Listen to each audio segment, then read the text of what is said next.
Hey everybody, welcome back to Myammee TV. Today is a special segment because I have a special person that I have been knowing for, how many years? Since FAMU, first of all. I met his butt. He had dreads then.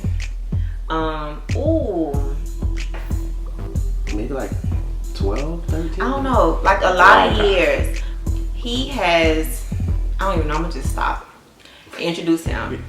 Alvin Wayne. Designer Alvin Wayne. That's me. So he actually called me, texted me a group of other small group of friends, and he told us this big story that we were not expecting at all. We got the text and we was just like emoji, eyes, face, like what, so this was like 2 years ago. Yeah. And we had a year and a half ago. A year and a half, almost 2 years. And we had to keep this secret, not a secret, just to protect him and keep him, And all of a sudden this year, Facebook, he posts his whole entire story on Facebook. And I was like, wow, I got that information from somebody else because I didn't even know he posted the information on Facebook. So when he did that, I said automatically, I got to get him on this camera. I got to get him to discuss, share, to be able to help somebody out there who is also facing similar or have faced or whatever it may be. So let me just shut my mouth up and have you start. So a lot of people may know and a lot of people may not know. This is the story right from my mouth to your ears. Okay. So I was living in Houston at the time. It was 2015. Around March, I was getting kind of sick and I'm like, oh my gosh, something's wrong. I felt nauseous, maybe TMI, but diarrhea, whatever the case may be. So I went to the doctor and it was like, oh, you got a stomach virus, you'll be fine. I was like, oh, okay, well, I got a stomach virus, I'll be okay. Well, maybe like about a month later, I got sick again. And then I went to the emergency room and I was like, okay, something ain't right. Yeah. It's too much going back and forth. Too much. And then it was like, oh, you got a UTI, you'll be fine. But then I had a job in Chicago where I had to go design like one of my friend's houses. So I was sick and I was like, well, you know what? I gotta go. I gotta do this gig, whatever the case may be. So got back from Chicago. About 3 weeks later, got sick again. I'm like, okay, something is wrong. So I'm at work. I'm trying to walk and talk and do all these things. And I felt real nauseous. And I was like, okay, something's wrong. And I was like, I know I'm not pregnant. That can't happen. So I'm like, okay, something's going on. No matter how much you want to be. Exactly, that can't happen. So went to the emergency room, ended up getting admitted to the hospital. I stayed in the hospital for maybe 3 days and they ran like all kind of tests. I kept getting fevers, like no appetite, diarrhea. I'm like, something is going on. Craziness. And like, I'm listening to this with y'all too because I know the story, but I don't know the full story. So she heard it for the first time too. Yes. So basically, then one doctor came in and was like, okay, well, all the tests we did, they came back fine. So we don't really know what's going on. Can we do a bone marrow biopsy? And I was like, so what does that consist of? So he was like, well, we go in through your spine to the bone marrow just to check if you have any types of cancer or anything. He was like, because the symptoms that you're showing, it may be cancer. And I was like, okay, whatever. At this point, I'm here. Just do it. Just fix it. I was like, I'm tired of being sick. Whatever it is, I'm like, let's just fix it. Okay. So, did the test. A day later, came back with the results. He was like, Alvin, I just want to let you know that the results of the bone marrow came back positive. You actually have lymphoma. Lymphoma is a type of cancer that lymphoma can be in your lymphatic system, so it's a blood-borne cancer, so it can travel throughout your body and go to different organs. But mine's happened to be in my bone marrow. So if you look at an x-ray, if you look at my spine and my hip, like all along the spine and the hip bone, that's where the cancerous cells were, and they traveled throughout there. Thank God they didn't go out of the bone marrow into my body, into other organs and affect my other organs. So, grace of God, but go ahead. By the time I looked at this and they told me this, I'm like, okay, so what we gotta do? I was still positive of it, like, okay. Not thinking nothing of it. Not thinking much of it. I'm like, all right, whatever. And then he was like, well, Alvin, you're really at the amount of cancer that you have is actually stage 4. Wow, Alvin.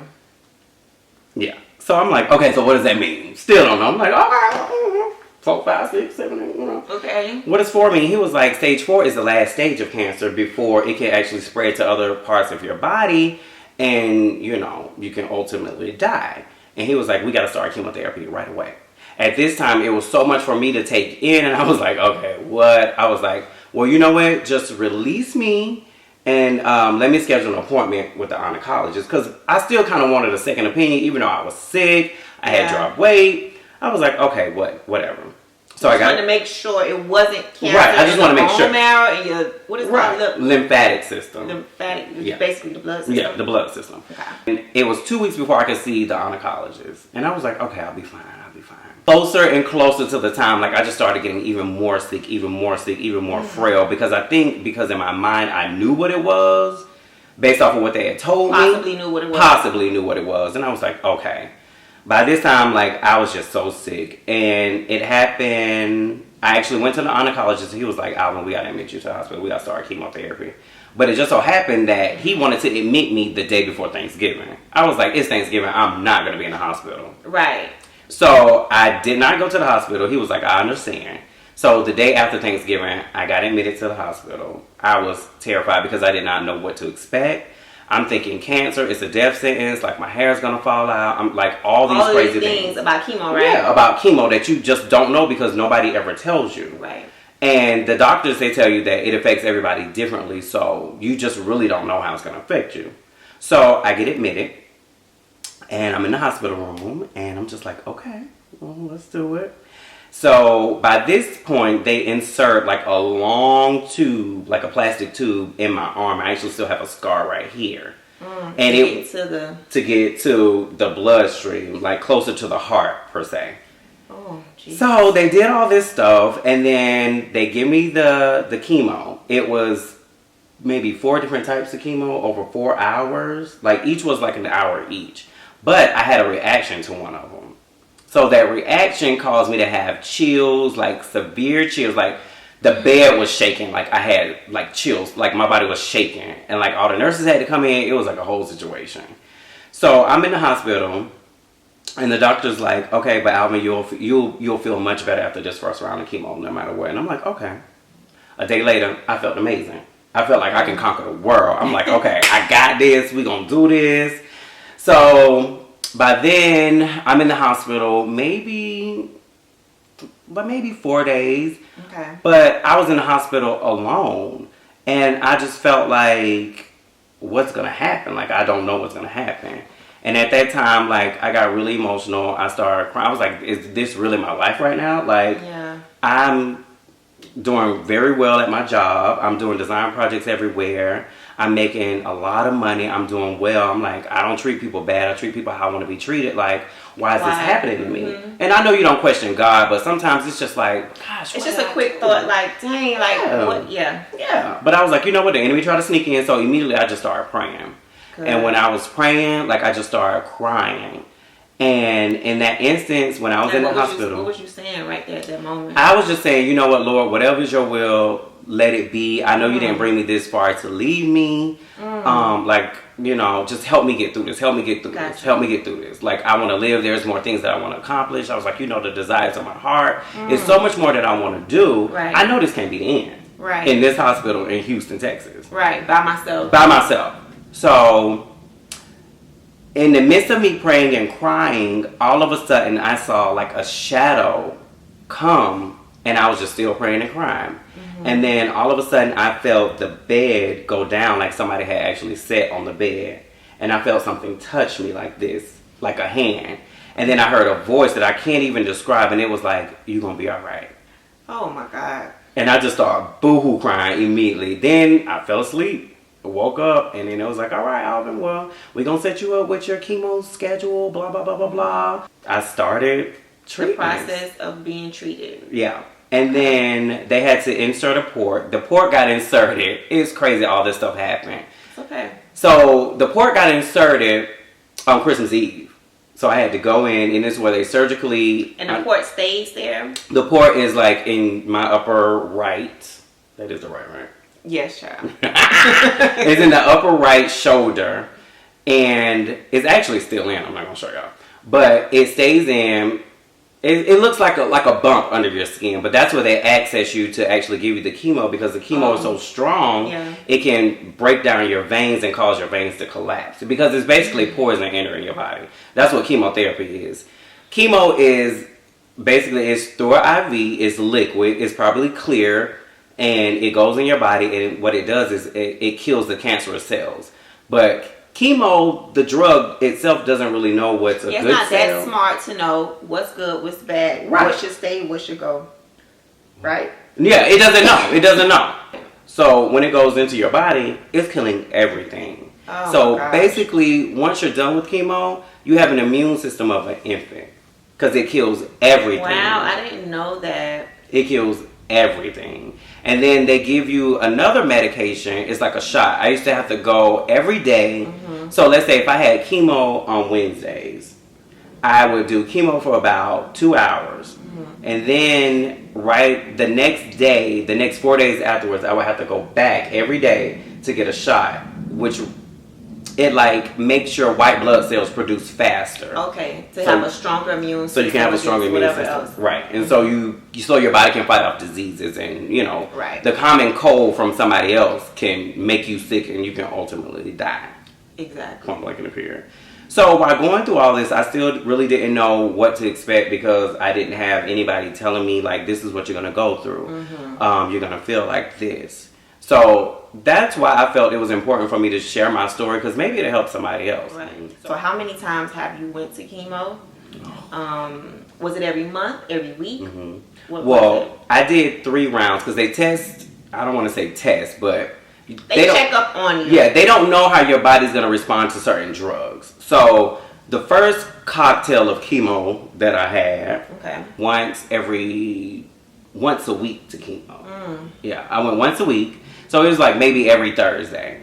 And then the follow-up days after that, you get the shot to, produce more white blood cells or whatever the case may be. Yes. And at the same time, the chemo's running through your body and your body's trying to get rid of it. So you're nauseous, you have diarrhea. Sometimes you have diarrhea and you're vomiting at the same time. It's very bad. You feel weak, you feel lethargic. And because mine was in my bone marrow, my bones ache and you can't get to it. It was very miserable. No painkillers? No painkillers. Like the only thing they gave me was like for nausea, but it was a pill. So every time I took the pill, I would throw it up. Yeah. So it really didn't help me.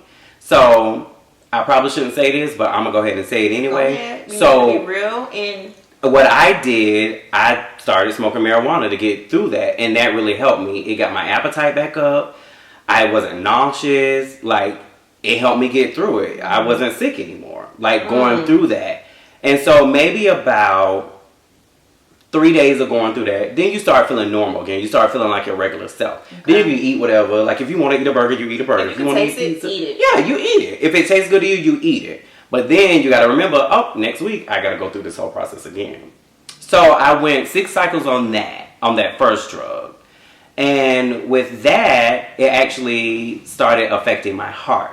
So chemo, what it does, it affects a lot of things. And sometimes it can kill your heart. So it started affecting my heart. So to this day, I still have to take a tiny little pill every day. So my heart function stays where it's at. A normal heart functions anywhere between, don't quote me on this, I think it's anywhere between 50 and 70%. Mine is at 40%. So you have to be mindful of that too. So if you're ever going to go through a situation like this or know any loved ones that's going to go through with it, you make sure you get all the info you're supposed to get on the medication. Right. But you just never know because it affects people differently. Everybody's body is different. You never know. Somebody could be not allergic, but... Yeah, they can have a reaction. Yeah, to all of them. Right, to all of it. So, like, the doctor came in, he was like, Alvin, have you ever done cocaine before? And I'm like, oh, no, I don't do drugs, I'm scared. Besides from the weed that I did. And some drinks. We gonna do that. But he was like, have you ever done cocaine before? And I was like, no, why would you ask me that? Yeah. And he was like, well, because your heart is looking like somebody who's done a lot of cocaine. And I'm like, I've never seen it, touched it, smelled it, never, like, none of it. I don't dibble and dabble. That is so weird. The drugs did it. The chemo did it. So, and then that's when they figured out, okay, we got to switch you from this because this cocktail of medication is like, too harsh. It's too harsh. Yeah. So then they changed it. When they changed it, I had to go 4 days back to back for a month. And that was the harshest on my body because it was like you go Monday, you go Tuesday, you go Wednesday, you go Thursday. Back to back to back for 4 hours each day. All chemotherapy. It got so bad till one day I actually called the doctor and I was like, I can't come in. I was like, I feel for horrible. all 4 sessions? For all 4 sessions. And what did he say? He was like, you have to come.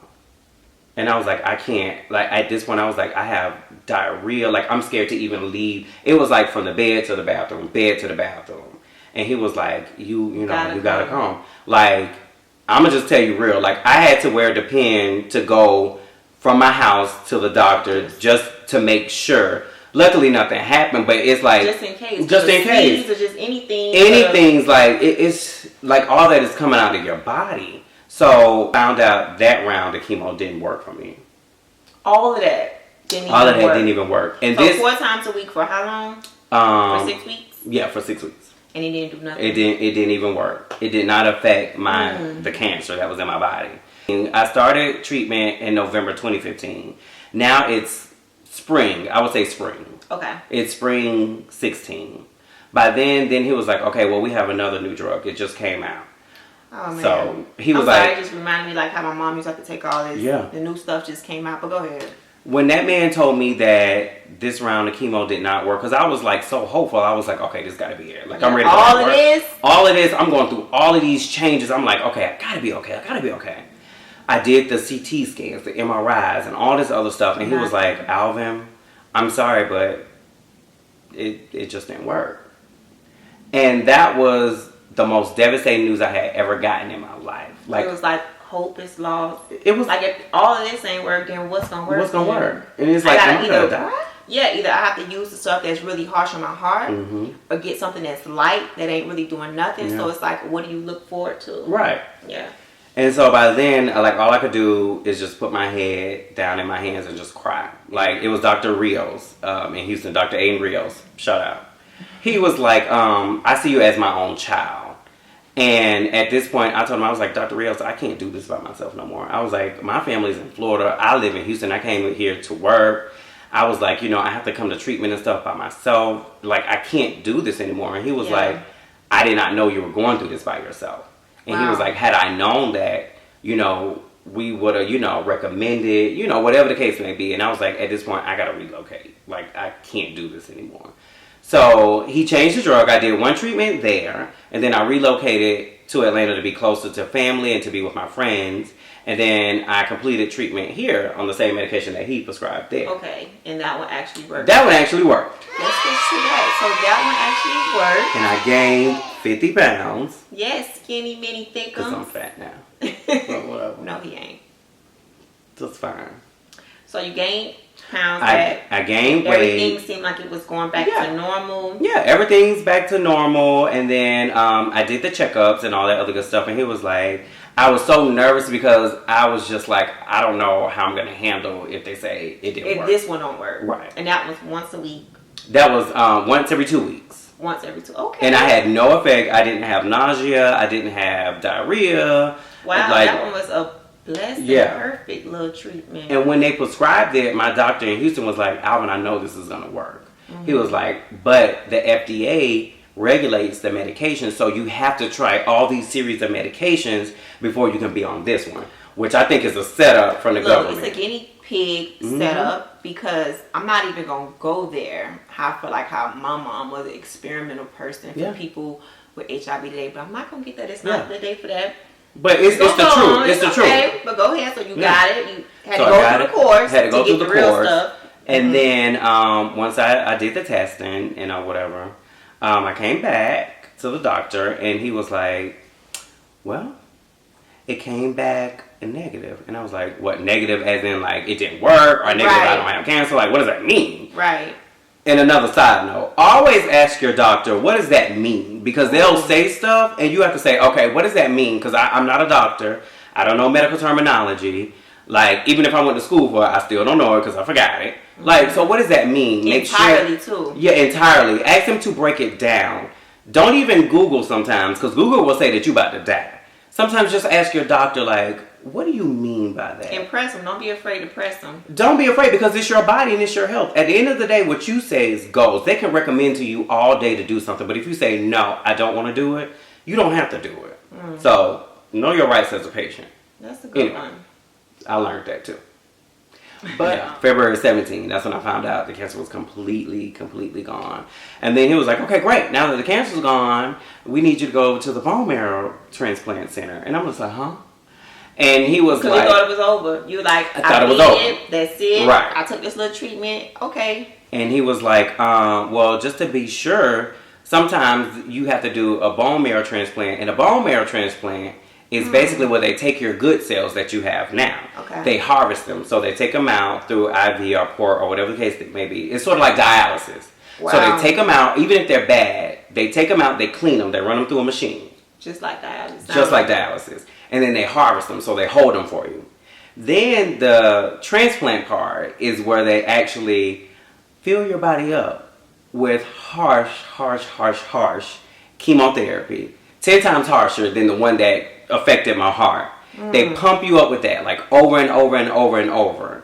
And then it kills every living cell that you possibly have. And then the good cells that they took out, they cycle those back in. So go in there and start repairing and start healing you back. Right. So technically, you are a newborn infant. And your hair falls out. It's everything. Because it's basically creating a whole new you. Yeah. It's creating a new you. So you shed everything, you lose weight, your hair falls out. Well, some people, it doesn't really work. They end up dying because it's too much. So that's why you have to see if it's right for you. Right. And know all your options. Know all your options. In my case, when I went to the bone marrow transplant doctor, he was like, I don't really see a need to give you a bone marrow transplant. All your cells are good enough. There's no need to like wipe you out completely and then put your cells back in that are already good. He was like, because this chemo affected your heart to begin with. Right. He was like, you could probably die from this. And I was like, okay, nope, not doing that. So all the doctors came together and was like, I don't really think you need a bone marrow transplant. And I did not get one. So now what I'm going to do is just continue monitoring everything to make sure everything is good. Just stop in at least once a month to see, what's going on. Actually, once a month, every 6 months. It's for me now, because I didn't get a bone marrow transplant. It's going to be once a month. Then it progresses to like once every 2 months, once every 3 months. Because they just have to keep watching it just to make sure. Yeah. But if they was to come to you and say, I don't even want to speak like that. If they were to say, well, you know what, we found some more developments. What we need want to get the bone marrow. Would you do it? I would do it, because ultimately it's like you got to know about your health, and if you want to be here, you can't just ignore things. Sometimes you just got to say, okay, like I still have the port. I told them just leave it in, because if you find something, we can just make it happen. And two, because of like all the blood. Needles and all that other stuff, my veins don't even work anymore. So for the next maybe 4 or 5 months, I'll keep the port in, because that's how they draw blood. Yeah. Because that's how they draw blood, because my veins don't even work. They have to like go in through my hands or my feet now. Wow. So that's something else dealing with cancer too. Like your veins will be like, girl, bye. I give up. Well, at least you're in light skin, so you know. Right. So we talked about you have to go now cancer free. Right now, 2017, as of February. 2017. Yeah. So now it's every month you go. So it's separate. Do you have to go check up for the heart separately than from the cancer checkup? I go to a cardiologist now. Okay. I still go to the oncologist. You still have your primary health care doctor. Okay. Yeah. That's about it. So you see a lot of specialists. Okay. So what would you tell somebody right now who is just got out of a round of it's not working? What do you tell them when you was at that time? And of course prayer, of course God, but what do you tell them to get ready for the next, whatever the next batch is going to be? Yeah. Okay. And if you get the news that it's not working, it's not the end. It just means that ain't for you. Right. You just move on to the next. You always have to keep a positive outlook on it. Right. Because it's always a mindset. I believe in life, it's not about what happens to you. It's about how you react to it. That's my new motto. Exactly. So we're going to talk about God, faith, and how was that one of the most important things for you in this whole entire process of feeling like you're alone, even though you probably had people around. But if it wasn't for God, then what? I think if it wasn't for God, like sometimes you can't even talk to friends or family, because a lot of people have their own things going on in life. Life doesn't stop because, you're sick or you're in the hospital. And, we understand that. But I think once you have God in your life and you can talk to him, first of all, he already knows what you're going through. Right. So it's like, if you just say, Lord, I'm tired, whatever the case may be, just talk to him like how you would normally talk to anybody else. Exactly. But it gives you peace of mind. Sometimes you just need to get it out. There's no judgment. Nobody's saying, oh, child, you'll be all right. It's none of that. I'm here for you. And you feel that peace, that inner peace. It gives you that. And it's always going to be a little voice that says, you can't do this. But the bigger voice, which I think is always God, is going to tell you, you can get through this. I got you. I didn't bring you this far to leave you. And I felt like I was going through this in order to I was going through this test to have a testimony for somebody else. Because I just felt like, why not me? At the beginning, I was like, Lord, why me? Why me? But now I feel like... You had a quick moment of why me? You're like, what did I do? But now I feel like, why not me? I'm loud. I don't care what comes out of my mouth sometimes. Sure don't. So it's like, why not use me to, get it out there? And just be like, look, if I can go through this, you can go through this. Right. And I didn't talk about it while I was going through, because sometimes you just need to go through and talk about it when you come on the outside. Everybody ain't supposed to know what's going on, what's working on with you. Sometimes when God is working on you, and that's how I saw it, God was breaking me completely down so I can be a new person. And that's how I had to look at it. Look, he was stripping me away of everything, inside and outside, so I can emerge anew. Birth anew. Yeah, look at it. What do you tell somebody who is struggling, they're kind of weak right now with their faith, and they say, well, Alvin, you speak so much about God. Well, how is God if he let you go through that? How can you believe in somebody who will allow you to go through all of this pain? What do you tell somebody who is struggling with their beliefs to get them stronger, to really rely on God even more? Well, the simple fact is that I'm sitting right here in front of everybody and sitting here with you, and I can talk about what I went through.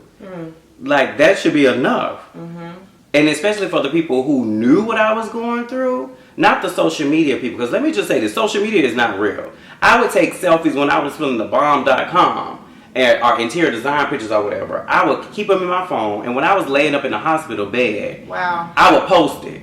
And people would think you're doing well or doing fine. So it's not real. But the people who knew what was going on, and to look at me now, 50 pounds heavier, dipping it and doing it, and but it's just to me, that's reason enough. And that's and I'm only sharing my story because that's what helped me get through it. Now, if you believe in whatever you believe in, if you believe that's going to help you get through it, you believe in that. And you hold on tight to it. Yeah. But for me, I know. Because it came to me in that room that night. And that's how I knew I would be okay. And the fact that I'm sitting here, that's enough. Big enough testimony. It's big enough in itself. I mean, I could have been dead and gone. Yeah, I could have been looking at my... stopped. I could have stopped. I could have said, I can't do this. I did this 4 days a week for 6 weeks. I could have gave up. Ain't nothing going... Yeah. But it was something inside of me that just went... And my thing is... It was a God in you that kept It was the God in me that kept me going. And first of all, I love a challenge. And I love when people tell me I can't do something. Oh, I love that. So when that voice inside of me said, child, just give up. You can't do this. No, I can do all things through Christ that strengthens me, and you just revert back. You revert back to it. And even when I feel like, even when you are weak, your whatever your week is, because everybody week is different. I feel like he jumps in and reminds you. Yeah. You may not. I got you. Yeah. And it can come through somebody else. It can come through something that you see on TV. It can be in a song, or it can come from within yourself. But just know that that's God. Yeah.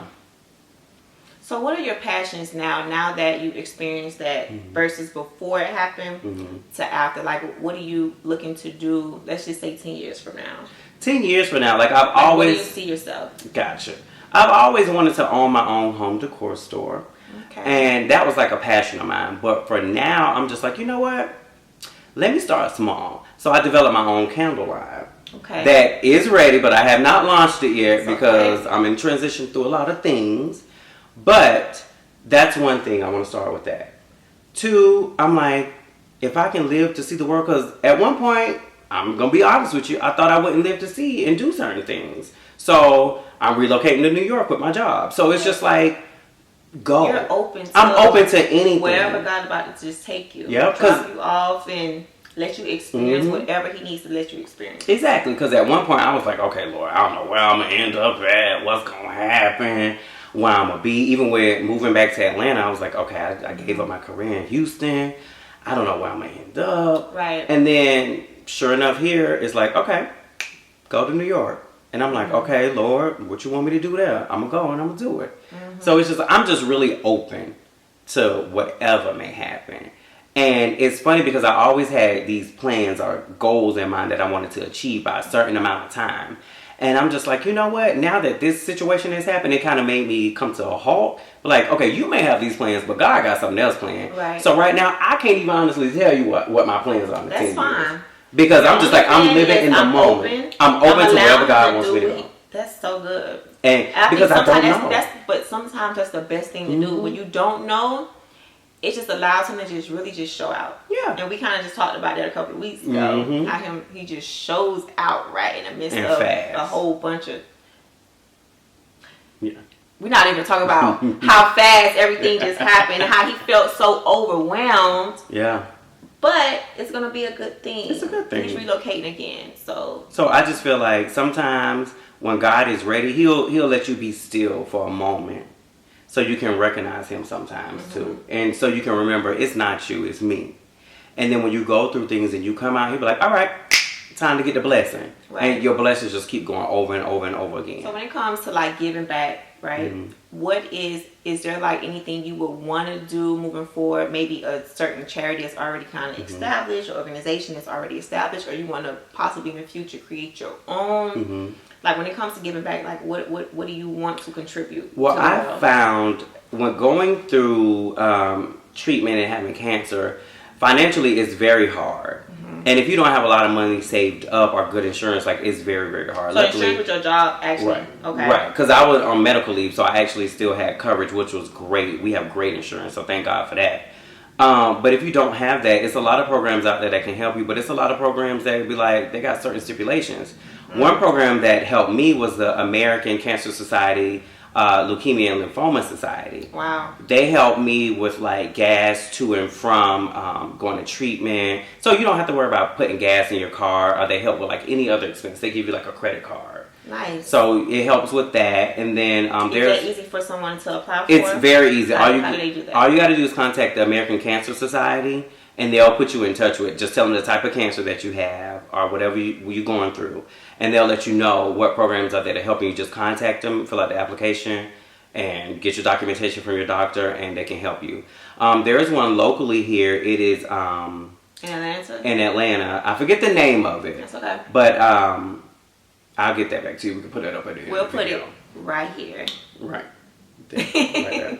Anyway, so this company here... They're based out of Atlanta, and if you have cancer, I think in a certain age group, they help you out, but you have to live in a certain zip code. Okay. So if you live in the Atlanta area, they help you out. They just cut you a check, like to help with your rent, car note, whatever the case may be. As long as you move in that certain... Long as you live within that, right, in that zip code. But I'm sure it's like that for every city nationwide. So research your local cancer societies and different branches that can help you. Did they help you here? They helped me here. And the zip code you had to move into just to get through? Okay. Well, I already happened to live in that zip code, so they helped me with funding there. That's good. And then there's another one called the SAM Fund. They're based out of Boston.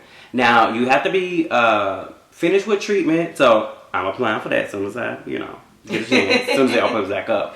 But they actually help people within the age range of like I think it's like 18 to like 35. Okay. If you finish your treatment and if your cancer's in remission or you're completely done with treatment, they help you up to a year afterwards just to get back on your feet. Yeah, to like get back up to like $10,000 or something. Yeah, get back to normal life because it takes a lot out of you and it's very, very expensive and your money be gone.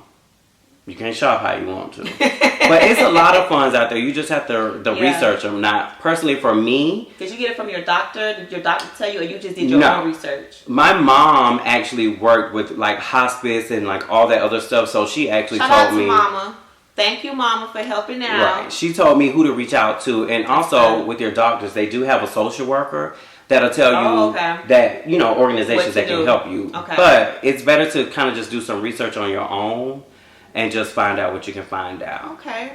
And don't be afraid to apply for food stamps, any of that stuff because it does get hard. It gets hard, and like technically you're not working, so it's like don't be like I'm on food stamps. You too good. Like no, you have to humble yourself. And you gotta help you. You gotta help yourself. If you want to eat, you get. You want to live, right? If you want to live, point blank in period, you got to do what you got to do. You got to do all you and it's hard. So me personally, when I get 100% financially back on my feet, I plan on donating back to those organizations that help me. That's amazing. Like the Leukemia and Lymphoma Society, the other local one here in Atlanta.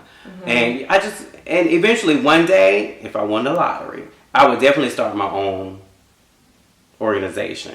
Or you can start it without it. Yeah. And do small something because I know how it feels like. You know how it feels to be in your shoes. To go from making almost 6 figures to like nothing. So it's hard. So but it's a humbling. It's a very humbling experience. Nothing back. Yeah. I went Would you actually change one thing? No, honestly, right? I wouldn't. I mean, if I could not go through it, I would not go through it. But you wouldn't change one thing because who you are today is more important than me going through that. Yeah. So and I don't want to put this out there, but I just feel like if anything else happens, because I went through this, I can handle it. Exactly. Even if it happens again, I can. You got it. I got it. I know what to expect. The devil tried it, but he didn't win. Made my boot even stronger. Bloop. So, Alvin dictionary, right? Let's just say you go buy it on the shelf, and this is the word I want you to define. I have 3 words for you. Okay. What would you say courage is? To me, courage is being able to go through something and to be able to talk about it afterwards. Because a lot of people go through things and you'll never know it. Yeah. And they don't talk about it. Like, that's why I was so happy you was open to doing this. Because I was like, at one point, I wanted to ask you back then. I'm like, no, I ain't asking him. So, but go ahead. Yeah. I feel like, and it happens at, different stages of people's life. Whether they're going through, they want to talk about it. In my case, I preferred to wait till after because I didn't want a sympathy story. I didn't want people to feel sorry for me or whatnot because and you wanted to get through it all the way through. Yeah, I wanted to get all the way through it and show people nothing. that you can do it. And you can still smile and you can still laugh and you can still have a good time. You can still go to the club and party sometimes. But you can still live a normal life and come out on the end. Yeah. That's amazing. Okay, and what about faith? What would faith say in Alvin's dictionary? Faith is, I would say, first off, you got to believe in yourself. Believe in yourself and believe that you can do all things. Then secondly, you got to have some higher power to believe in because when man fails you or sometimes when you feel like you let yourself down. They will and you will. And you will let yourself down. You'll feel like, how can I be so stupid?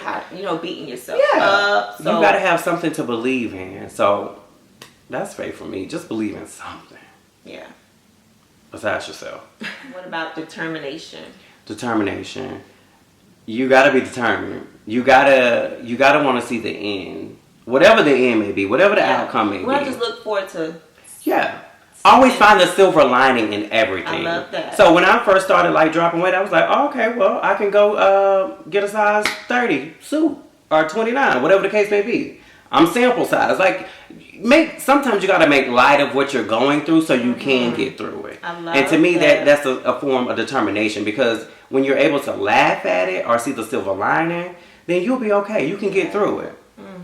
Because you're going to have them days where you don't want to laugh. You don't want to smile. You don't hear nobody's face. You don't No. pick up no phone. You Nothing. want it to just be you and God on Yeah. really.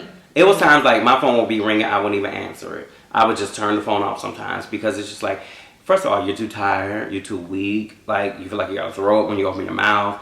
It's just a lot of things that's going on. And everything else in the world at that moment is not even more important than what you're going through Exactly. right there. And nobody understands that but you and God, because you're going through it, and I feel like He knows what you're going through. Mm-hmm. So. And if you could add one extra word in there, whatever word, and give a definition for that. I would say positivity. Okay. Always stay positive. I know I probably kept saying this throughout the whole thing, but a positive attitude will take you a long way. A lot of people, and even my doctors said this, a lot of people, they end up passing or, getting really, really sick because it's their outlook and their attitude.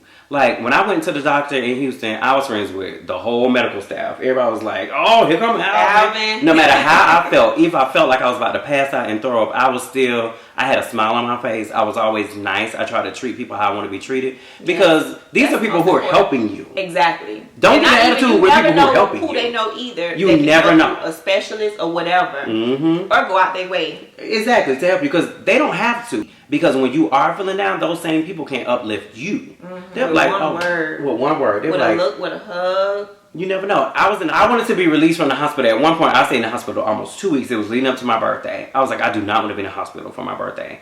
Probably should not be telling this, but... Go ahead. I need you to be real. I know, I'm being real. I had a temperature. They would not release me unless my temperature went down. Every time they checked, it was always like 100 and something. So the doctor was like, well, if your temperature stays down for 2 days, I'll let you go. The nurses was like, they was my friends. They was like, okay, before I take your temperature, I'm going to bring you some ice. Chew on some ice, put the ice in your mouth so your temperature can be down. And we did that for 2 days. Or before they would take my temperature, they would give me Tylenol to bring the fever down. So when I got my temperature, they can chart it as like 98 or, normal. So I could be released. So. Just go live a little piece of life. Yeah, things like that. Like you have to treat. Who's who. You never know who's who, and you gotta have a positive outlook on stuff. Yeah. Like you have to. Okay. Make these people your friend. They ain't your enemy. I know. You definitely don't want them to be your enemy in there. No. Mm-mm. The wrong people your enemy. Exactly. So lastly, purpose. Right? Mm-hmm. What do you feel now you was birthed to be here for? What reason do you think, as of today, because it always can change. Right. But what do you feel that God created you to do, be, and give? To be a vessel. No, I'm playing. No, I always felt like a vessel. There's nothing wrong with a vessel. I always felt like my purpose here was to make things beautiful, no matter what. And I still feel like that's my main purpose, is to make things beautiful. Now, whether that's making things beautiful with things that I touch, things that I see, are things that come out of my mouth. Yes. And so for right now, it's the beautification, if that is a word. That's a word on my page, honey. Beautification. Yeah. Beautification. Mm-hmm. That sounds crazy. Like beautician. No, it's just beautification. Is the word, hopefully the words that come out of my mouth now, based off of the experiences that I've gone through in my beautiful, short 31 years of life, is that they help somebody. Yeah. And that they touch somebody. Even if it's one person, and it makes their day beautiful. Or it helps them say, you know what, I'm feeling down. Let me get up in the mirror and let me go get my hair done. Yeah, I can do this. I can do this. I got this. So I still feel like my sole purpose is to make things beautiful. No matter what it could be. No matter what. I love that. No matter what. I love that. Yeah. Daily affirmations. You have to speak it for yourself. Don't wait on other people to tell you things. Yeah, you definitely can't wait. And when they don't, that's how you know you really got yourself. You got your back. You got yourself. You don't have to wait for nobody to say nothing. Look in the mirror daily and say, you know what, I got this. I can do this. No weapon formed against me shall prosper. It's gonna try. Now, just because it said no weapon formed against me shall prosper, didn't say it ain't gonna try. Exactly. That's one thing about the Christian life, right? When you get hit with something, it's like, why you getting hit with something? You're a Christian. Like, where God at? Yeah, where God at? No. Even Jesus went through it. You have to go through things in order to have a testimony. A testimony is not a testimony without a test. You gotta go through. Please preach it to them. Whether it's your health, finances, losing friends, whatever the case may be. Friends. You gotta go through things. Family. You it have just makes to. you stronger. Yeah. Being a Christian basically gives you the blueprint on how to get through that stuff. Yep. And come out on the other side exactly like this. That's right. All shiny and new. Before we go, is there any last words, some type of encouragement, some type of hope, something to tell that person right there? I just want to tell that one person, it's okay. Whatever you're going through, it's okay to let somebody know what you're going through. And if you need to talk to me, Facebook me. Instant message me. DM me. Get in my DMs. Holler at me. But it's okay. Like, Yeah. it's You in the are end, not alone. you are not alone. So sometimes it's okay to be vulnerable. Sometimes it's okay to be transparent. It's okay to let your guard down and let people know what you're going through, because you never know who they know or how they could help you. So it's okay sometimes. You just never know. And you'll be okay. You'll be fine. Yeah. I am so proud of him, y'all. We're not going to do this. I am. But anyway. But this is my number one. When I posted on Facebook that I had beat cancer, the post said, always treat everyone you come in contact with kindness, because you never know what battles they may be fighting.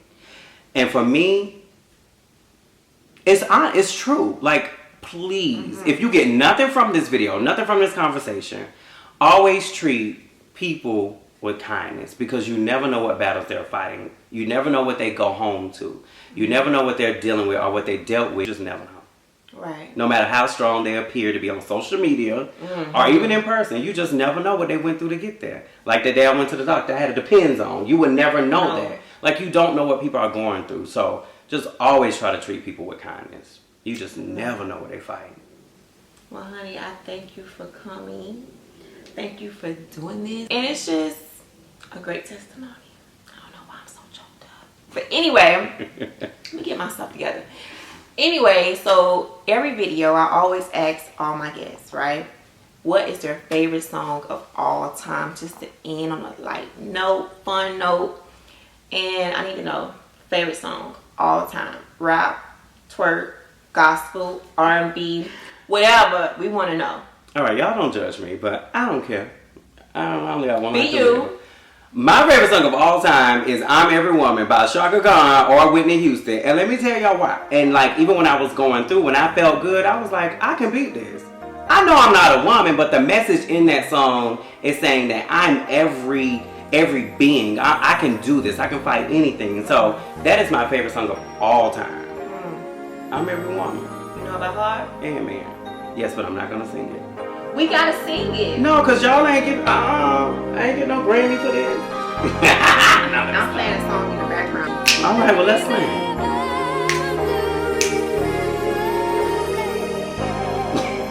sing.